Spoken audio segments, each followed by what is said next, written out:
Hey everyone, Steve here from Grimwood Hollow. So today I'm going to give you a behind the scenes daylight tour of our new creep-in experience, and we're going to really get into the blood and guts of how this whole thing works and how we set it all up. So let's go take a look. So this is our entry gate where the guests will be coming in. This is our driveway. We'll come up here. We've got one of the old red lanterns that will be lighting up our safety sign and our event sign. And we have some fun little vines and webs here, and not a whole lot of theming, just a little bit to kind of set the mood. We've got some branches and foliage, some more vines as you come in here, jute netting covering our trash cans. Anyway, yeah, so you'll be coming down our driveway here, past some of this foliage, some skulls and a skeleton all wrapped up in vines and twigs, and we have like a spooky green light cast across this. And then you'll be coming up our driveway some more. We have just some more webs and vines, skull on a pole, and you'll come up to our tent. This is where me and my wife Nicole will be hanging out and greeting all of our guests, and this is where we will be reading just some of our safety rules, keep everyone safe, and before they go in to check out the event. We have a rotten skeleton hand here that's holding another one of the old red lanterns that'll be lighting up this sign, and a little crow hanging out on it. And we have, I believe, a purple light that's kind of cast down in our driveway here to light it up. And just some more fun, whimsical vines twisting around the tent. Again, just minimal theming in our driveway, just to start to set the mood and the feel and the vibe of it, and just start to pull you into our story. So anyway, this is where people will be hanging out and waiting their turn to go in. And I think we are sending most people over to the right here first, over to check out our new cemetery. We have this crate here, and these are serving a few purposes this year. We have this crazy water spigot that's sticking right up out of the ground here that we thought would be a trip hazard, so it's now going up through these crates and hidden by corn. And we also have a themed light hidden down in here that is casting light on our pop box gag. And we have another old red lantern here that is also illuminating the pumpkin imp when he jumps out of the pop box. And of course, our Southern California haunt lists, which is what this gag is all about. So when people reach to take one of those, they get nailed by a little pumpkin imp. And you guys probably remember these from another video. These are our candles that I upgraded this year and mounted them to a board, and you can just unscrew them, pop them over, turn them over, and pop the batteries in and out, which has made those way easier to deal with. And so here is our whole cemetery setup this year. This is our cemetery gate, which comes off and on. We just have these little kind of almost like a reusable zip tie in a way. You just pop these off and on through this eyelet, and then this whole gate removed so that we can go in and out and work on the cemetery and do things. Again, a couple more lanterns to illuminate this area and illuminate the gate. We have our cobblestone path that we set up, our little crooked path going through the cemetery.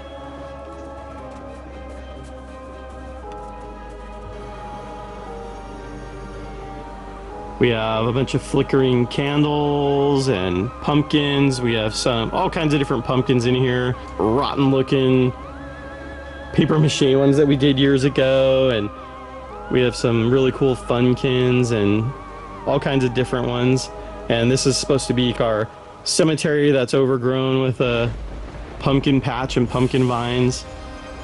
We have all of our lighting in here. We have these box lights that are programmable. We have these landscape lights that are strung around in here, and we have different light gels on them and stuff to really focus our light on what we want you to be seeing. This ghost here has a nice bright blue or purplish light that shines on him and illuminates him and Nathan Grantham's tombstone. And we have this light right here shines a really nice purple light across this ghost and Jareth's tombstone. Makes it almost look like a black light or something. A lot of people ask us, what are all the names on your tombstones from? And it turns out they're all references to some of our favorite movies.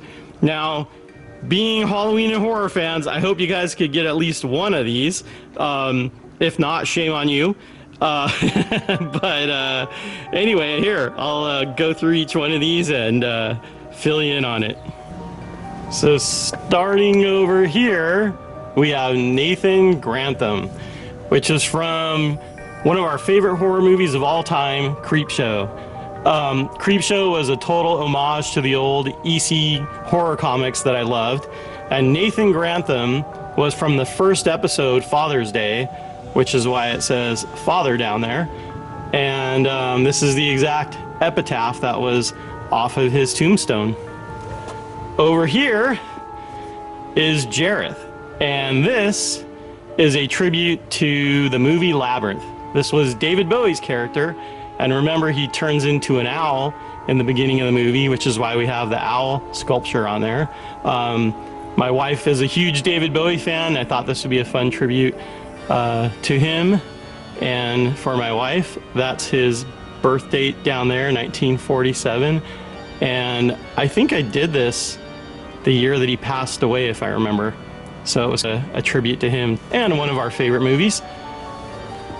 This is Rowan Morrison, who is a character from the original The Wicker Man, which is a really awesome thriller. It's a horror movie. It's kind of a thriller murder mystery. A really cool movie. See the original, not the lame remake. So Rowan Morrison is a character from that. And we also named our witch, the shriveled witch corpse that's in the coffin, we named her Rowan Morrison. So this is her tombstone. And last but not least, we have Arthur Grimsdyke. This was Peter Cushing's character from the 1972 Tales from the Crypt movie. And it's a great episode in there. I won't give it away, but he's a great character. And so this was our tribute to Tales from the Crypt. So there you have it. Those are the 4 movie references that are on our tombstones. We have little lanterns all around the cemetery with flicker candles in them. And then we have our wires kind of carefully buried and hidden in the grass going out to the outside there. So let's cruise around. This is the gate so that we can get through here and access the back of this.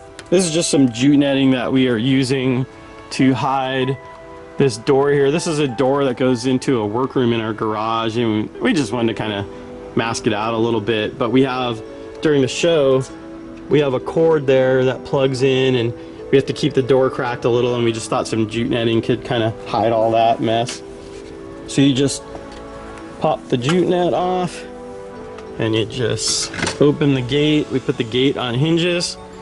You can come back here now, and you can see our mess of cords back here that control a lot of lighting and the fog machines and different things. From the back, you can kind of see how we set up some of our tombstones. They're little fiberglass rods that just push down into the dirt, and we have these brackets on the back of the tombstone, and then the tombstone just slides down onto these fiberglass rods and holds them up, which is a really quick and easy way to do that.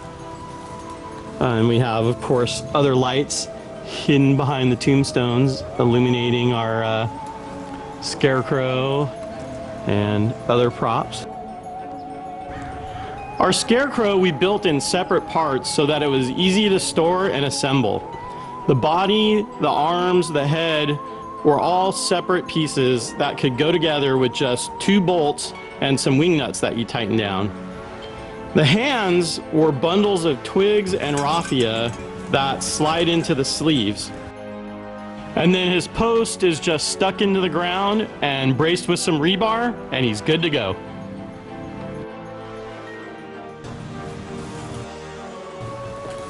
We'll run all around here. We have cords that go all the way around our yard, around the cemetery. And from behind here, you can see we have our scarecrow is put into the ground with rebar and braced with a couple pieces of rebar to really make it strong and all zip tied together. And now you can really see all the different fiberglass rods that are going into the ground that hold up all the tombstones. And more landscape lighting, lighting up these really cool trees back here. This is more foliage and trees and branches that we picked up just up in the hills and on the side of the road, ones that were broken down in windstorms and stuff, and they're just such great, awesome theming provided by Mother Nature. We love it. It's free, and it looks so great in a cemetery and everywhere. This is our fog machine back here that blows fog across the cemetery. All right, and now we'll cruise back around this way. You can see by this crow over here, we have a hidden motion sensor sound box right there that you can record different sounds onto. And we have some crow sounds there, so when the guests walk up into this zone, it sets off some crow sounds. When they come over into this area, we have another hidden sound box that sets off the moaning, wailing sounds of the ghosts.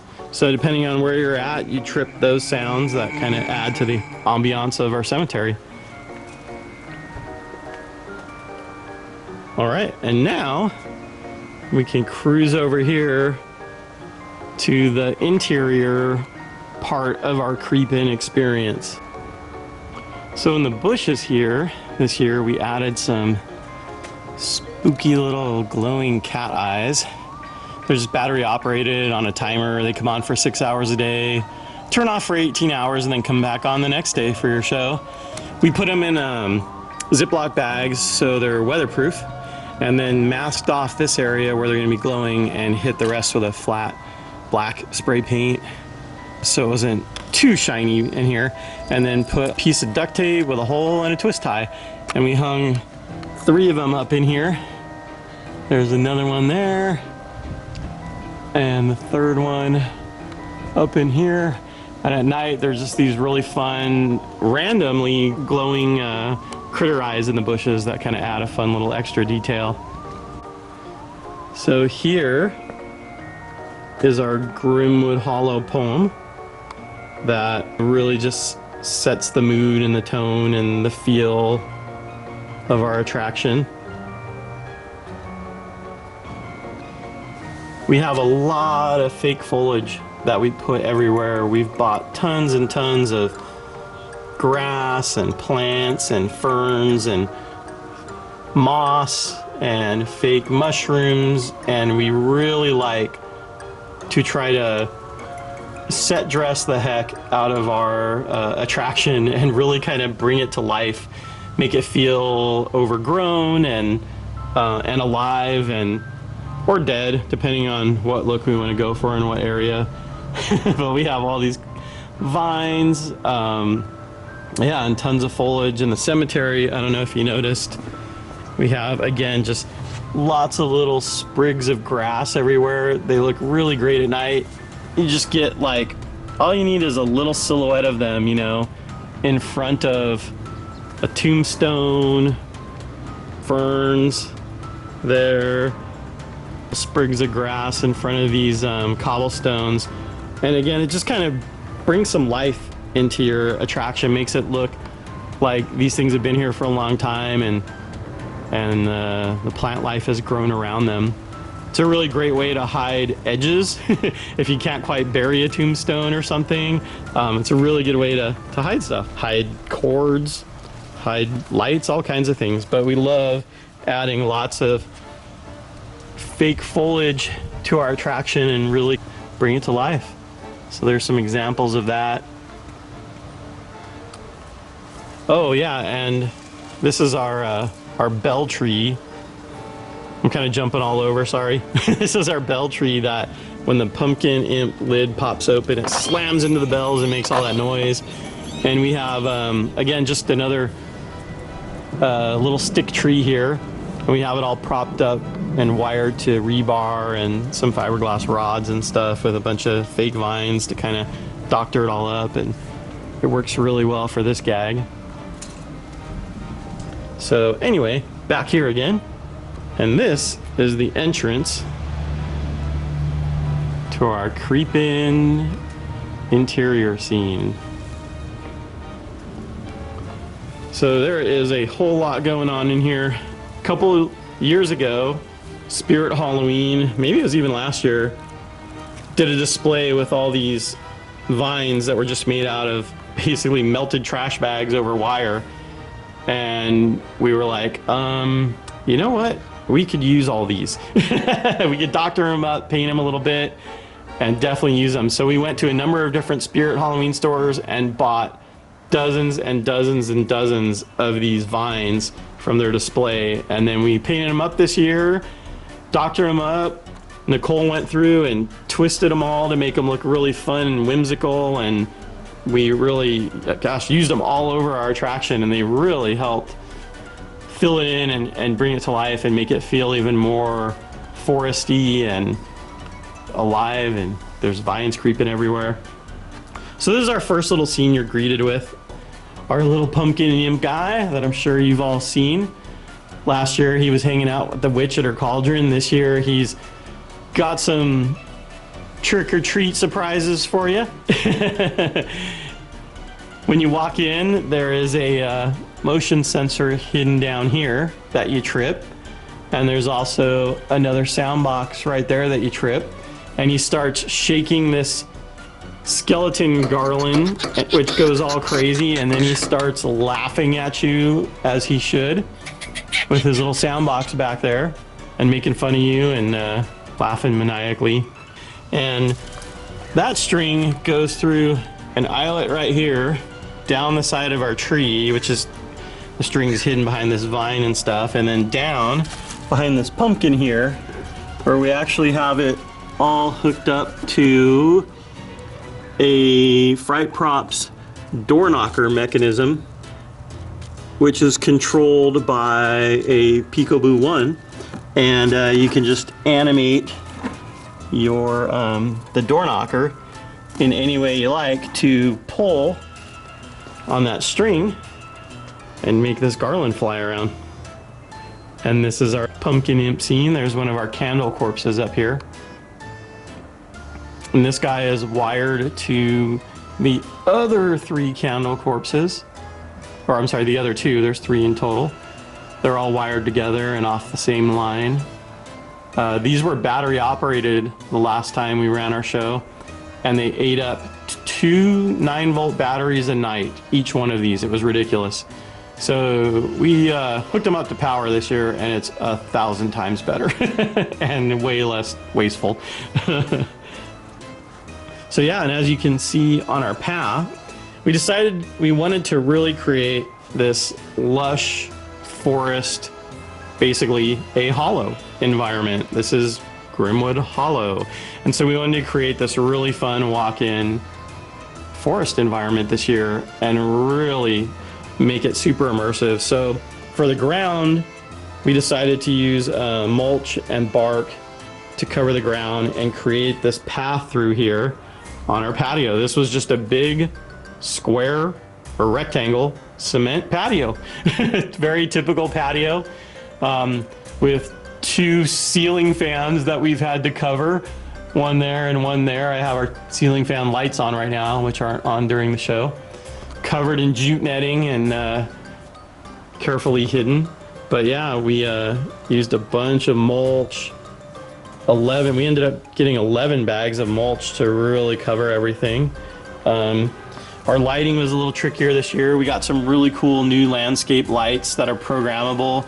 You can do 16 different colors and change the brightness on them, and you can do that all individually on each light. They were awesome. But we couldn't just stake them into the ground because we're on concrete now. So we had to build wooden stands, wooden dowels that we can mount them to, just paint them black, and they just kind of go away. And it worked great. And then you cover it in the bark and it holds them up really nice. But yeah, there's new challenges when you're on concrete rather than on a lawn. This first scene, we also decided to make this divider wall here. It obscured the last scene that you come to, so that's why we did this big divider wall of corn there. Plus it looks cool and creates this whole path that you can kind of sweep around onto.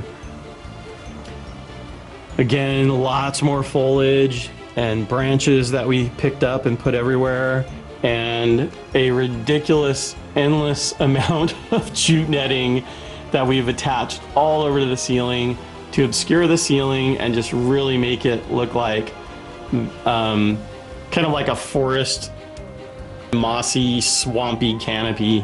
And looks really cool in our theme lighting. Obviously this is just daylight with our patio lights on, but I think you get the idea. These were some trees that we actually bought off of a haunt that went out of business. They were all painted day glow yellow, and we got them pretty cheap, and we repainted them to make them look back to their original look of like a driftwood type tree or something, and then brought them back to life. And Nicole put some really cool fall foliage, leaves and stuff into the tree to give it that really cool, fun fall feel. This is more of our hidden lighting and wiring. This is the wiring that goes to the candle corpses. We had to run everything up the back of these poles and across the ceiling and the beams and everywhere, and really hide all of our cords and route them all over this place to try to keep them hidden from guests. This is a cool little scene down in here, another cemetery scene, an offshoot from our main cemetery. It has our other ghost back in here. We also have another sound box that trips the little ghost sound for this area. A couple other tombstones and some more candles. Plenty more of our vines twisting through here, and more lit up lanterns, our skull pile. This was a rotten ram skull that we created using latex and paper towels over a plastic skull. And then we hung some decorations from it that we thought looked pretty creepy. We took some jute netting and piled it up on the edge of the patio so that you wouldn't see that curb everywhere, and then we could just keep the bark cascading down over the jute netting, and it breaks up that curb edge of the patio. You can kind of see it more here. We didn't really do much there because you don't see it too much, but in these areas we just kind of decided to fill it in with jute netting and cover it in the bark, and it really blends it down into the scene really nice. We also used jute netting everywhere to cover all of our light cords. So there were these really tough cords that were all curled up, and they were really hard to bury. We couldn't even bury them under the bark. So we laid jute netting over it and then covered that with bark, and it was a perfect way to hide all of our lighting cords and stuff, which was great. I got my web gun working a little better today, so I was able to come out here and shoot some really cool webs on some of our scenes, bring it to life a little bit more. We got a bunch more webs, which always look great, especially when you get your lights turned on at night and they kind of shine off of these webs. Kind of makes them like glisten in the light and look really cool. Here's some really cool webs stretching off of our vines and branches above the Grimwood Hollow plaque, and all around the lantern here. You can see we have a ton of webs just really heavy in this area, and they'll look great when the Lights are all on tonight.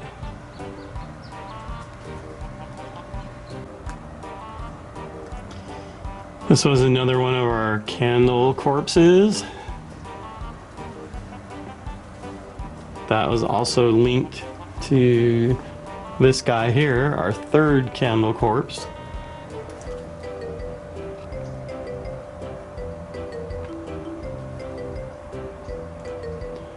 And then we have a little skull pile down here with some candles and this cool little tripod of sticks. Some more lanterns over in these bushes back behind the pumpkin imp. But we have some battery operated fireflies that there's the little control box in a Ziploc bag, and then you can see here's one of the firefly LEDs connected to a wire, and we have like, I think there's like 8 of them strung around in the bushes right here. So we have these fun little twinkling fireflies behind the pumpkin imp and the wishing well. And this little guy also has a sound box hidden down here, so when people come walking by, they trip it, and of course he starts laughing at you too. And we wanted to make this corner a little bit more lush, so we used more fake foliage and twisting sticks and vines and leaves and just a little bit more greenery around the wishing well, because we figured maybe there'd be, like, I don't know, more moisture around it and there'd be a little more plant life. Sounded good to us. Anyway, just kind of bring that corner to life.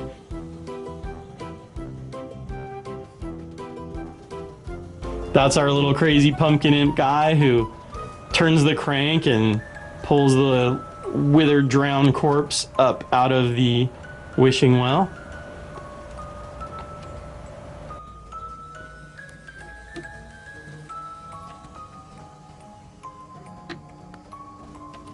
And this year, I think you guys know by now, one of our newest characters and creations, the Collector, who is here to help the witch create all of these wacky little pumpkin imps.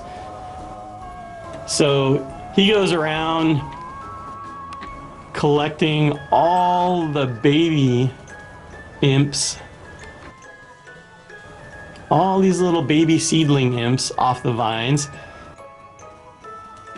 He cuts them off with his big rusty nasty shears. You can see their guts hanging there. Has a few extras sitting in the basket down there.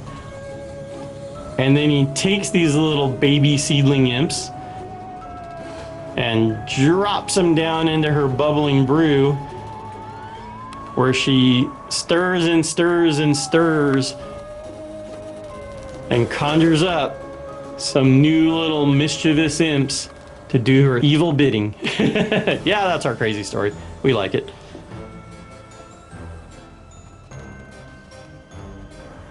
So one really cool detail about the Collector that a lot of people missed was his mandibles were actually animated. They moved. The motor was unfortunately pretty slow, and I think that's why a lot of people missed it. I wanted to put a faster motor in there, but I just ran out of time. But yeah, he actually had a pretty elaborate mechanism and understructure that moved his mandibles and his arm. And we're going to be taking a much closer look at that soon in all of our making of videos that'll be coming up, where we'll really dive into it, and you'll get to check out how it was all created.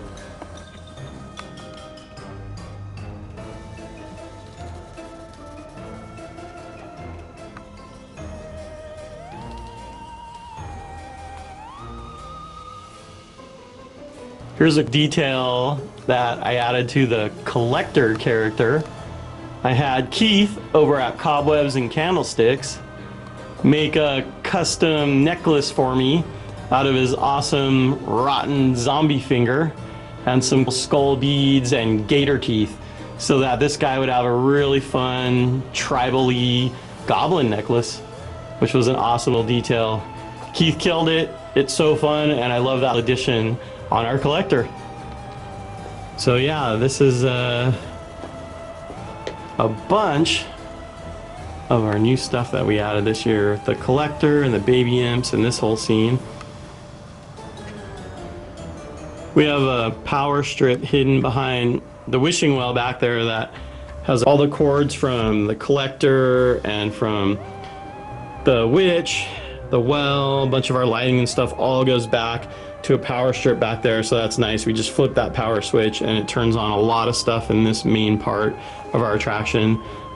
But the witch I do have to get into. She's got all kinds of stuff hidden underneath her skirt there. Fog machine, Bluetooth speaker, power strip with all her cords running to the motor and the lights, the coals, the glowing coals and the green glow in there. She also has a motor that runs her head. So she's got a lot going on in her, and all of that stuff runs back there to that power strip. We have some lights that we had to hang down up here from some wooden poles. We wanted to get lighting from above to shine a little bit more light on the collector and our baby imps and their really cool big magical vine that they're all growing off of. And we also wanted to get a little more light on these three baby seedling imps over here and some of these cool props next to the witch.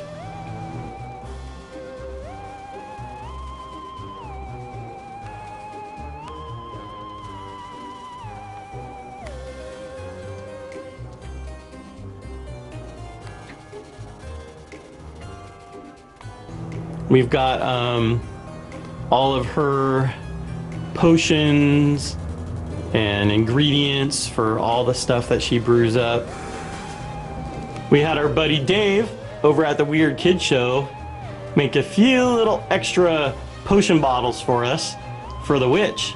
So he created this crow's feet bottle with a crow on top of the bottle top. And then down here we have his awesome octopus ink apothecary bottle with an octopus tentacle, and another bat toes potion bottle with a little bat on it all wrapped up. So those are fun new addition details that we added to our witch's potion table right here. So thanks again, Dave. We have these nasty rotten bones, skeleton parts, and inside the booty of the skeleton we actually have the sound box that sets off the bullfrog sound when people walk by. We hung a camo net over this whole part of our house, and then this exterior wall here to just kind of create sort of a foliagey background that just sort of goes away. And then we were able to layer over that with our actual branches that we got, and then a bunch of our vines that we got from Spirit Halloween, our fake foliage vines, and then of course all of our trees in the foreground, and then of course we have real bushes and stuff too. So it just kind of helped break up that background and make it feel just a little more foresty rather than just seeing the side of a house. And during the show it works pretty good. Right now you can kind of see parts of our house through it, but I think during the show it's not too bad. It looks pretty cool. So yeah, so anyway, after we pass the witch and these little seedling imps, you come around the corner here and you come toward our coffin witch, Rowan, her withered corpse. We've got some jack-o'-lanterns over here, some more camo net, another one of our trees.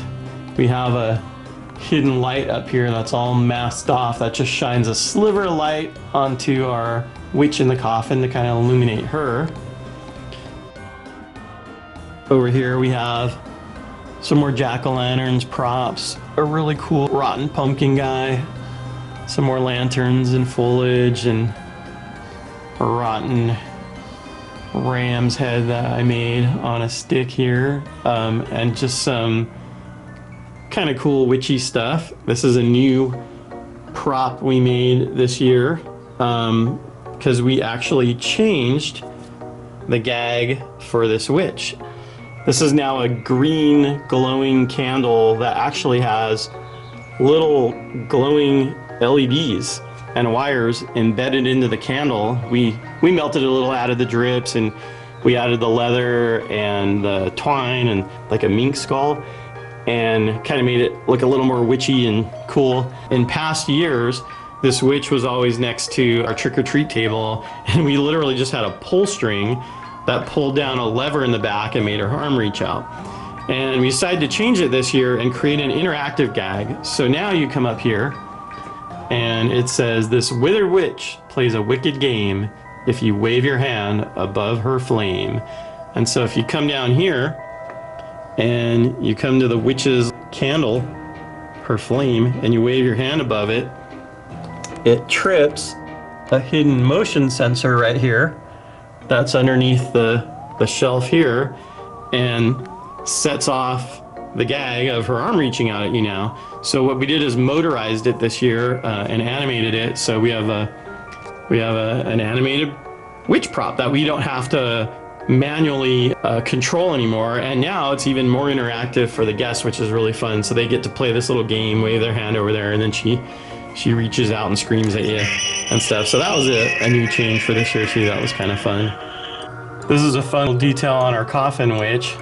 We have this amulet necklace that we made for her out of sticks and twine and stuff, and we put these glowing orbs inside of it every night. So she has this cool glowing orb necklace, just another fantasy detail that we added. And then through here we have all of our shreddy, nasty cheesecloth webs. And again, we obviously don't have our house lights on. So at night, you don't see through the camo net and the webs. You just see this door here, this silhouette that me and my wife created. This was using a blackout window film that then Nicole went and cut this really cool creative edge that kind of looks like broken planks or boards, and you can even see our projector back in there. And at night, this is where we project our little wraiths, and it looks cool because now they're behind these broken planks, and there's even some negative space in between the planks where you see the ghosts kind of go behind the little holes in the wood and the negative space. So at night, this is pretty much just dark, and you just kind of see the projection of the ghosts in this broken silhouette. So the path ends here. This is just our access. We just wanted this to kind of go dark and go away. So really at night, all that reads back here are these creepy webs and this cool ghost projection. But if you go back behind here, you can see we have tons of cords coming out this way to our main power back here. Again, we just flip a switch and that turns on a ton of our main house lights and props and everything. And this is our new setup for our witch gag. She's all motorized now. So when people trip the motion sensor, this motor spins around, opens this limit switch, which creates her little scream sound.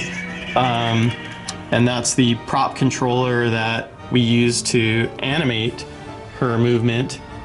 And then we have the cord that goes all the way over there to her motion sensor. So that's how the witch works now, which is really cool. And it was a pain in the butt to figure out. We went through some real challenges to try to get this to work right. Sometimes these motors, when they're running through their cycles, they can slip, and they slip each time a little more, a little more, a little more, a little more, and then it's off. So you have to use a parking feature with these, and you have to use a certain setting on them to really get this to work right. But I think we got it going pretty cool now, and we're really happy with the way it's working. So there you have it. And back here we just have a little hidden area for all of our tools and fire extinguishers and fog juice for the middle of the night if we need to run out and fill the foggers. So anyway, this is a daylight tour of our new creep-in experience here at Grimwood Hollow. It was a ton of work getting this all set up in here this year and creating this new environment. Very different than just setting it up on our front lawn, trying to create this immersive walk-in magical whimsical forest. But we are really happy with the way it turned out. At night, I think with the lights on and the fog and everything just running, it really just becomes magical in here, and we're super excited about it. And I hope you guys all enjoyed this behind the scenes tour to kind of talk a little bit more about how we set all this up and how it all works and how we run the whole thing. And anyway, we really hope you had a great Halloween season, and thank you so much for watching. Take care.